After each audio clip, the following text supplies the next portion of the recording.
Alam nyo, totoo lang, lahat ng kailangan mo, binibigay ng Diyos. Yung tingin mong kulang ngayon, hindi mo yun kailangan ngayon.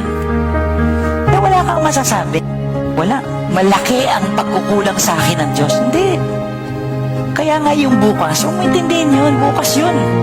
Yung babayaran mo next month, huwag mo intindihin. Baka mauna pa kunin na tayo ni Lord eh. Hindi ba? Minsan doon tayo kinakain eh. You know why? Because you don't read the Word of God.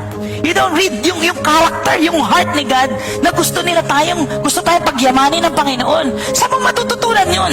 Saan mo mababasa yun? It's in the Bible. Kaya nga, Bible is the basic instruction before leaving earth. At the end of the day, kahit gaano ka kapogi, kahit gaano ka kalakas ngayon at kayaman, kukunin ka ni Lord. Wala ka madadala kahit ano. Kaya hindi mo dapat problemahin. Kaya sa prayer, di ba?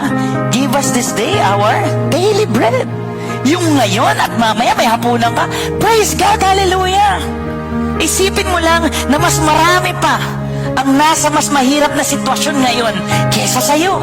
Yung asawa nila, ang daming tubo na kahiga. Ikaw,